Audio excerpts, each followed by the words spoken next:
اعوذ بکا من ہمزۃ الشیاطین بسم اللہ الرحمن الرحیم فاذکرونی اذکرکم واشکروا لی ولا تکفرون۔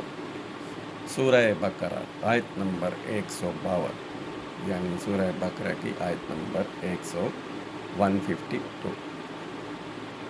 اس آیت کا ترجمہ کچھ ایسا ہے کہ تم میرا ذکر کرو اور میرا شکر کرو اور کفر نہ کرو۔ تو اس آیت کو ہم نے دیکھنا ہے کہ یہ ذکر ہے کیا چیز۔ ایک اور آیت میں اللہ نے کہا کہ اِنَّ نَزَلَ الذِّکْرَ وَإِنَّهُ لَحَافِظٌ، ہم نے یہ الذکر تم پر نازل کیا اور اس کی حفاظت بھی ہم کریں گے، اس کی ذمہ داری بھی ہماری۔ تو ثابت یہ ہوا کہ ذکر یہ وہ کتاب ہے، جیسے آیت نمبر 151 میں کہا سورہ بقرہ میں کہ یتلو علیہم آیاتہ ویزکیہم ویعلمہم الکتاب والحکمہ۔ یہ معلم کتاب، یہ حکمت سے لبریز کتاب جو ہم نے تم پر نازل کی ہے، یہی ذکر اللہ ہے، یعنی اللہ کا قانون ہے، اور اسی کی حفاظت کا ذمہ اللہ نے اٹھایا ہے۔ اور اس سے اگلی آیت 153 میں کہا استعین بالصبر والصلاۃ، صبر اور صلاۃ سے مدد حاصل کرو۔ یعنی ہم نے اس قرآن کی پیروی کر کے ثابت قدم رہ کے صلاۃ کے مطابق زندگی گزارنی ہے، اس کو کہتے ہیں فاذکرونی اذکرکم واشکروا لی ولا تکفرون۔ اور شکر یہ ہے کہ ہم اس کے مطابق ڈلیور کریں معاشرے کو، شکر یہ ہے کہ اس کے مطابق قرآن کو گھر گھر تک پہنچائیں، شکر یہ ہے کہ اس قرآن میں کو عملی جامہ پہنائیں اور اس کو ایک عمل کی کتاب بنائیں۔ یہ کرنے والا کام ہے، یہ کوئی پڑھنے پڑھانے والی چیز نہیں ہے، یہ ایک ضابطۂ حیات اور ضابطۂ قانون ہے۔ اور یہ جو ہم نے چینل شروع کیا ہے، اس کا مقصد بھی گھر گھر قرآن پہنچانا ہے، تو آپ اس کو سبسکرائب کریں۔ ہمارے مقاصد میں شامل یہ ہے کہ یہ آپ بھی ہمارے رکن بن جائیں سبسکرائب کر کے۔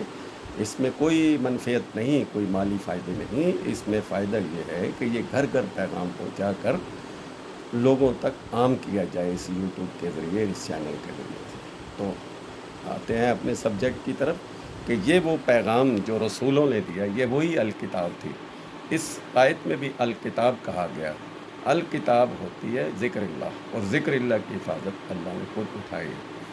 تو بے شمار جگہوں پہ قرآن میں کہا گیا کہ تم اس سے مدد حاصل کرو۔ مدد کیسے حاصل کرنی ہے؟ کہ اس پر عمل کرنا ہے، اس کے مطابق زندگی گزارنی ہے، اور اس کے مطابق عمل کر کے ہم نے پیغام دینا ہے کہ ہم ایک امن پسند قوم ہے۔ اور علامہ نے بھی کہا کہ وہ زمانے میں ممتاز تھے حامل قرآن ہو کر، ہم خوار ہوئے تارک قرآن ہو کر۔ یعنی ہم تارک قرآن اس لیے کہا گیا کہ ہم قرآن کو لپیٹ کے رکھ چکے ہیں، اور قرآن ہی یہ اصل سبجیکٹ ہے ہمارا، کائنات کی کتاب ہے یہ، خالی مسلمانوں کی نہیں، انسانوں کی کتاب ہے۔ اور ذکر اللہ کا وہ قانون ہے جس کے مطابق ہم نے زندگی گزارنی ہے اور جس کے مطابق ہم نے دوسروں کو پیغام دینا ہے۔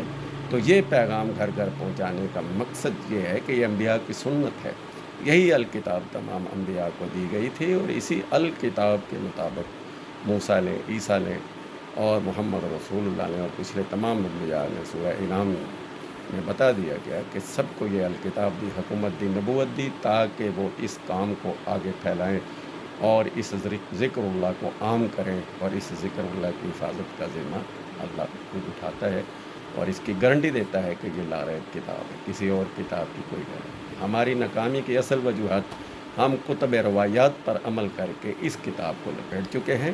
آج بھی اگر اس کتاب کے مطابق زندگی گزاری جائے، اس کے مطابق سارے معاملات حل کیے جائیں، اپنی ذات سے لے کر گھر سے، اور گھر سے لے کر اپنے محلے گلی سے، اور گلی محلے سے لے کر اپنے ملک پر اس کو نافذ کیا جائے، اور نافذ اس کو قول و عمل اور فعل کے ذریعے کیا جا سکتا ہے، صرف پڑھنے پڑھانے سے نہیں کیا جا سکتا۔